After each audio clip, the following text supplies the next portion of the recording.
chefs, and welcome to Pantry Inspiration with the Food Dudes. I'm Nicholas. And I'm Justin. And joining us today is Haley. Tell us a little bit about yourself. Well, I'm 14 years old and I'm a student at Midland High. Very cool. The dish that we were making today came to be one day when Nick and I thought of an inspirational idea to combine chocolate bundt cake and creme brulee. The dish that we invented was chocolate coffee bundt cakes filled with caramelized custard, and that is what we're going to make today. First, I'm going to whisk all of the dry ingredients into a big bowl. Justin?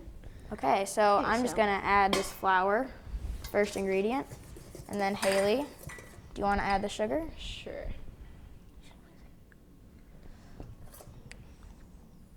There you go. All right. Okay, let's take that bowl, and then I'm just going to add a little bit of salt. And Haley, you want to add some baking soda? Sure, sounds great. Just about half a teaspoon of baking soda.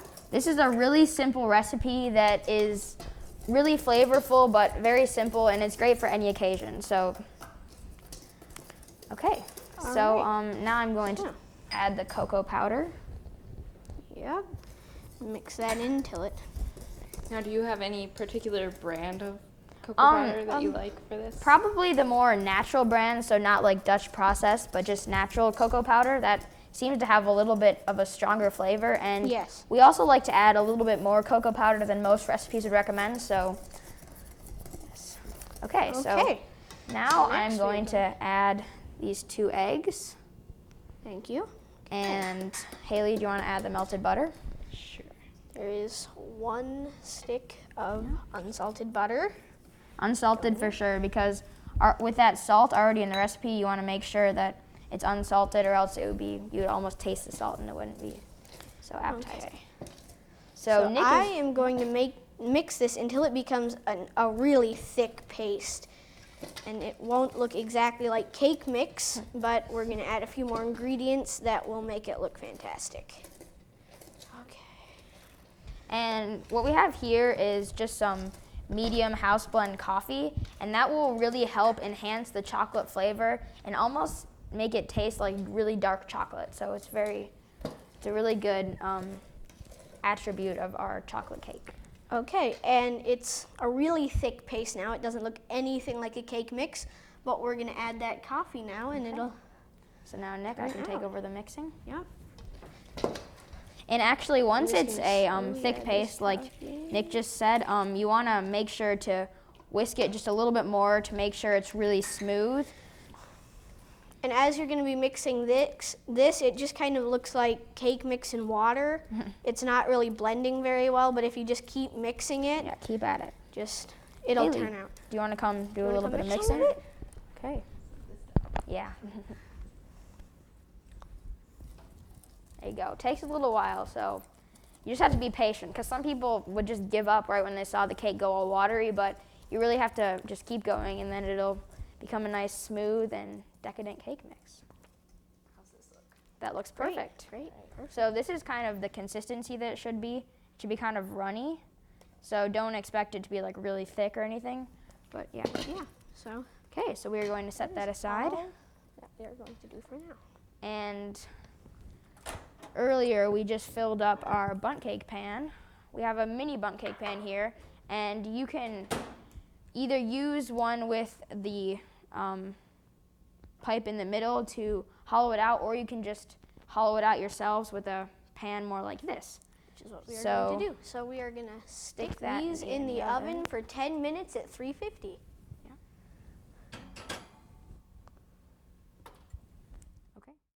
Okay, so this is a special process that we use to cut the holes in the bundt cake. So first you want to pierce the top and make a little square shape. There we go. And then you want to go to the back and stick your knife through the middle as exact as possible, and then flip it around so you cut an X in the back. And then here's the fun part. You just stick your finger in and poke out all the extra cake. Haley, do you want to try? Sure, I would love to. And now you can see there's a nice little hole through the middle. Let's try this. Okay. So square on the top? Yeah, square on the top. Yep, square on the top, X on the bottom. Tell me if I'm doing anything wrong. Perfect. Yeah. Nice cutting. So I just stick my Yeah, finger stick right your through it? finger right through it Yep, right through it. and let all the other extra cake pop out. There you go. All right. Is that good? Okay, Yeah, that's that's perfect. perfect. You can just get a little more of that out, and there we go. Awesome job. Okay, so Okay. now I'm just gonna take this plate over here. There's a little bit of a crumb mess, but Yeah, that's okay. it's not that big of a deal. So now we finished our bundt cakes, and we'll see you back in a little while for our making of our custard. Okay, hi chefs and welcome back. We're going to start making the custard, and first we are going to add 2 cups of milk into a medium-sized pot. Okay, and we're going to heat this on medium high. And then I'm gonna put in just a pinch of salt. There we go. Okay, Not too and much. Haley, will you mind adding some sugar for us? We have 1 cup of sugar, and you just pour yeah, it in? just gradually add it in. So like- what if you put it in all at once and not gradually? What happens? It would probably become more of a thick mixture, and you don't want that just yet. You just kind of want to add it so it absorbs in a little bit better. Okay, so right now while Nick is waiting for that mixture to Is that good if you boil, want all of it? Yeah, just keep going. That's good. I'm going to demonstrate how to separate eggs. So separating eggs is when you separate the yolk from the white. So it's kind of a fairly simple process. You just have to do it right. Okay, so first I'm going to crack the egg and make sure that the egg is vertical so that most of the white will slide out. And then I'm going to use the other part of the shell and just pour the yolk into there and keep doing that until all of the whites slide out, and then just place the yolk in the other side. Okay, so we've added all of the sugar gradually, and we are just going to let this come to a boil. Really, and just keep stirring slowly just to make sure that all of the sugar is mixed in.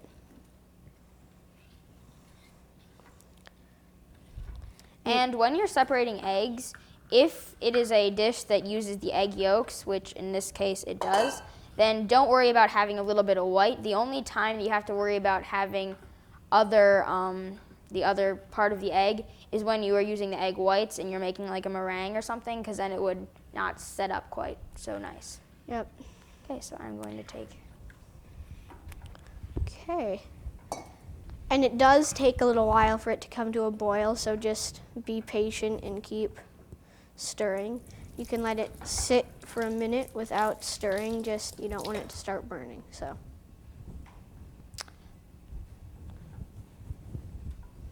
And you do want to make sure to bring this to a boil. So do you want to whisk this, Sure. Haley? So just keep whisking those. So that's till the it's smooth. egg yolk mixture. And The egg yolks, and I'm gonna put in some cornstarch. That'll help. Oh, cornstarch and egg yolks are what really thicken most puddings. So, and then I'm also going to add another half cup of milk to this mixture, and then you can just whisk that until it's kind of a smooth yellow liquid with no like clumps or anything. okay, and Half cup of milk? Or? Yes, that's a half cup. So you really need 2.5 cups of milk for the recipe, but you only use 2 at the beginning in the pot and then a half cup in the cornstarch mixture. So okay, so if it starts boiling up really fast, you really need to get it to low heat fast so it'll sink back down, and it will do that kind of. cool. And Yeah. you just don't want it to overflow because it will make a mess of your stove.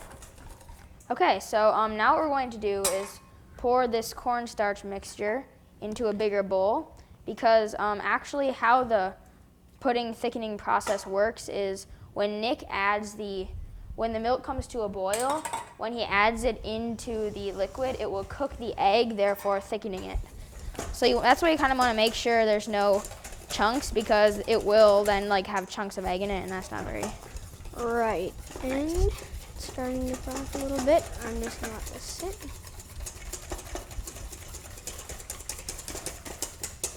Okay, so Nick, do you want Alright. Is that coming to a boil? Just a little longer. Yep, just a little longer. And some recipes will make say sure you that only have to it only has to come to a boil like once and then you go, but we like to bring it to a boil actually twice or 3 times because Right. it then the overall heat of the liquid is much greater than if you just brought it to a boil if you just brought once. it to a little bit of a boil once. So, Okay, so whenever that's ready, this takes a little while. it does. So how long does it usually take for it to come to the second?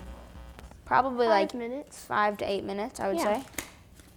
So now It doesn't take too this long is if for the you next just step. wait for it.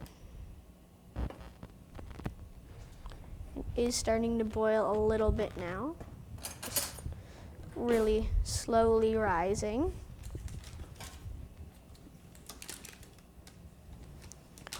Okay. Once it really starts coming up like it is now, you want to get it back to low heat so it goes back down. Just keep mixing it and then turn it on again. Let it come to a boil a second time. Then turn it low and let it go back down. There we go. And then it is done. And I understand that this may look like a very exact process of how many times to let it boil and all, but really you just want to make sure that the overall heat in the milk is hot enough to cook the egg. Right. So, okay, so Justin, will you add that slowly into this mixture? And you really want to keep this mixing fast so the eggs don't fully cook, or you're going to end up with a scrambled egg custard. Delicious.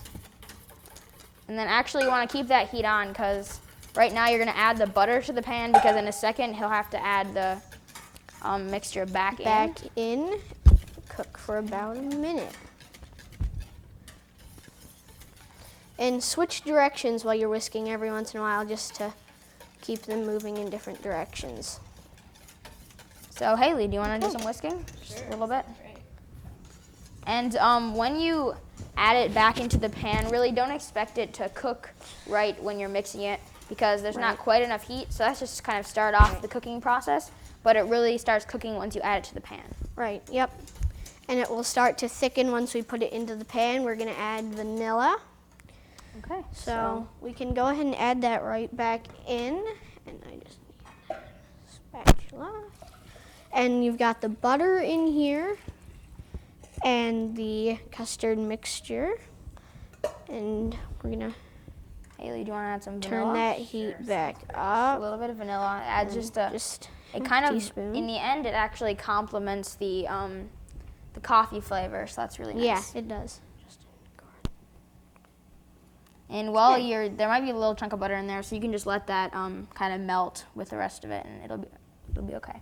So this process takes a little while, but you want to really Make sure it's going yeah, the right way, or it can be a disaster. and also take it off the heat once it's like thick and like halfway to the consistency of pudding, because some recipes will say take it off heat even before that, but we recommend you just keep it in there until you can actually see the pudding starting to physically thicken. So some recipes only say put it in for a minute, but we like to just make sure that it's fully custard, so we let it thicken. And homemade custard is something that some people think, oh, well, maybe I should just buy the mix instead. But this is really something that people just don't know how simple it is. And it's really easy for any home chef. So this is something that's definitely a must try for anyone who likes to cook at home. Absolutely. It's fantastic. I make it all the time. Yep, it's a real treat. And it's starting to thicken a little bit now. As you can see, it kind of has a little bit of a white fizz on top. Haley, do you want to try doing some mixing? Sure. Some of it. It should thicken Oh, yeah, that's getting fairly good. quickly. Yeah. Takes a little longer, but that's okay. Just keep How long does mixing it slowly.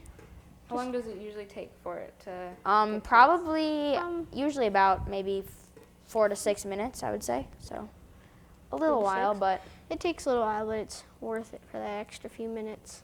And now it's really starting, it kind of bubbles on the edges, and you can really see a thickening process going on. So it should just take another minute, and it will be ready to chill in the freezer for about a minute. And then we are going to add it to our so just a bit chocolate longer. espresso bundt cakes.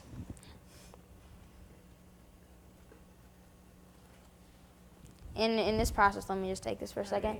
You want to make sure to get the edges, because if the milk burns on the edges, it won't taste very good. So Right. you want to make sure Anything that burnt you are isn't doing good. it fine, Haley. I just had to point Yeah. that out for Right. whoever's Okay. watching. So that looks like it is pretty much done. So we are going to put that back into the other bowl and go ahead and Better let it grab chill. Other one. And you want to make sure you grab a new bowl, because you probably don't want The raw extra egg chunks egg. floating around in your custard. So. Right.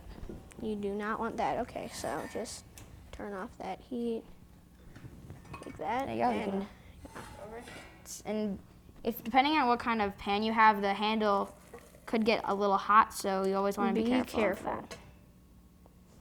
all right, so we are going to let this Chill in Chill the in the freezer freezer for for a few minutes. for a few minutes. Okay, so now we are back, and we are getting ready to fill our bundt cakes with the custard that we just made. And Nick is I'm going to be topping them with mint and raspberry. So I just have a big stem of mint, plant of mint, and I'm just cutting single leaves off. We only need a few. So And this is a great garnish Yeah. for any sweet dish, because some people don't really garnish sweet dishes because they can't really think of any herbs or anything that would go. But mint is a great way to add a little color to your cooking, because it can be either a savory or a sweet aspect of a dish. So it's really definitely a must-have for any kitchen. absolutely.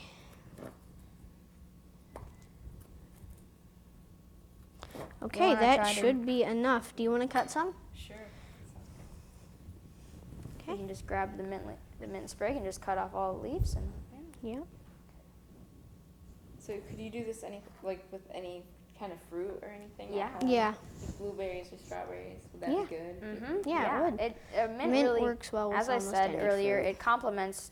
I mean, some people use mint in like meat dishes even, and it can complement really anything. Because some people, I mean, when you think of mint, a lot of people think like the little That should be pretty- striped peppermints, but really it Right, can be a lot yeah. more than that. So A lot more. Okay, so we are going to get the Custard custard out of the freezer. And normally, if we were just eating this custard plain, we would probably let it thicken a little bit. But since it Right. has to go inside these, We want it nice and smooth and still Yeah. somewhat of a liquid. Okay, So, Justin, you can start filling that. And we just have some raspberries to top also. They're going to go with the mint on top of the caramelized custard. All right, so we just Here's have the- our chocolate espresso bundt cakes. okay, so I got the Justin is dishes going now. to start filling them. And you just want to take one of them, stick it in the middle. Pretty easy. Yep. And then you're just going to take a small spoon with your Okay. hot, still fairly hot custard, and just take a little bit and dump it right down the center. So right down the center like that. And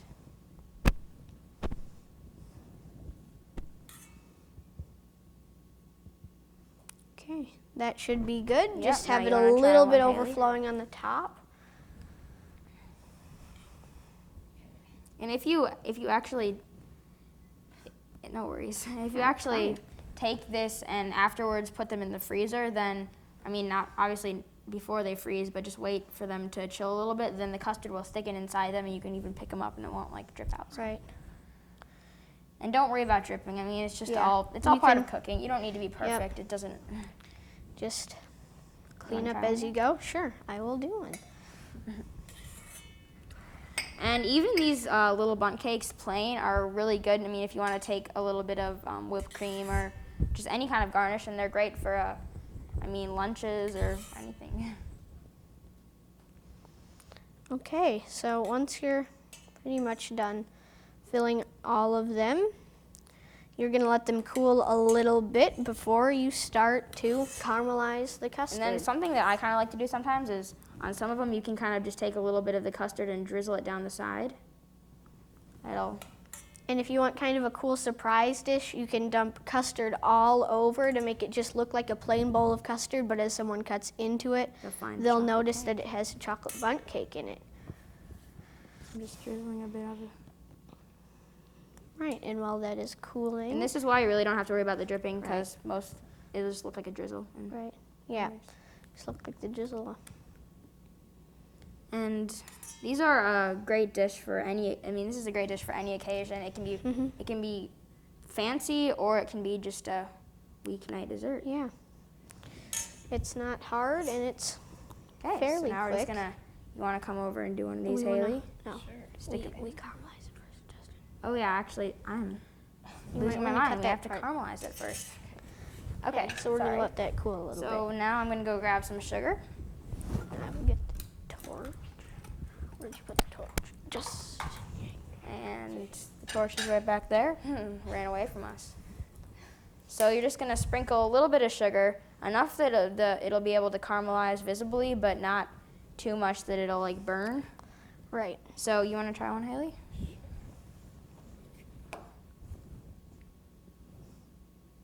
Yeah, a little more, that's good. Yep. You just gotta make a little pile in the center. It'll. Is that good? Or A little more, Yeah, a a little bit pinch. more. There you go, good Can't job. go wrong with sugar. Okay, so you can get a small kitchen torch at any kitchen department store. It's fairly easy. You just load it with any type of gas, and it's usually you can get small ones or you can get like big ones. We prefer small ones that are more handheld, so we're gonna just go right on the sugar and just let it caramelize in there. There you go, it'll sizzle a little Okay, bit. Justin, you wanna do one? Sure.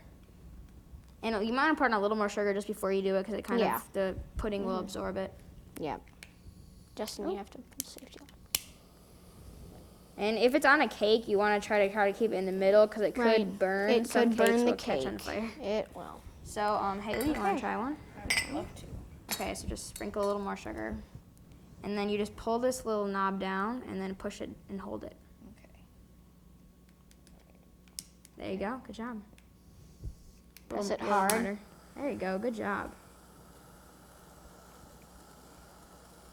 You're That's great. professional. Good job. Great. Okay. Okay, so Now I we'll guess end it's up just- looking somewhat like this. Mhm. Nice and golden brown in the middle. And then we are going to garnish it with You a can just raspberry. tuck the mint leaf under the raspberry, and it might cover up, but it still looks pretty. So, okay, you want to try one, Haley? Just tuck a little mint leaf and put it under the raspberry, and they look very nice. Yeah. Perfect. Good job. There you go. Good job. Okay. Okay, so here's our final dish, and Chocolate espresso bundt cakes with caramelized custard. yes, very good. So, thank you for watching, and we hope to see you next time on Yeah. Pantry Inspiration with the Food Food Dudes.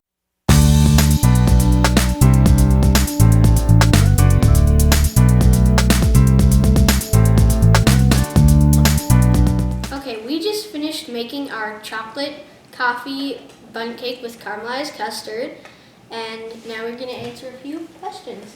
All right. So where can folks at home find the recipe for this? Actually, we have a website, www.fooddudes.biz, and you can find a large variety of recipes and a comment page and pictures there to hopefully help you become a better chef. So do you guys just cook at home, or is there any other places that you like to cook? We've done multiple demos at food stores, and we have a private chef business and we are happy to come to your home or business and cook for a special occasion or party. So what kind of foods do you guys like to make? Well, ever since I was little, I've always loved making creative desserts and pastries, and so that's probably one of my favorite things. And I also really enjoy making homemade pasta and a variety of kind of out there sauces that most people have never heard of. So, Right. And I've been cooking since I was little too. I love making main dishes and appetizers. I'm more of a savory person, but every once in a while I like to make a sweet dish. So let's eat. Yeah? yeah. Okay.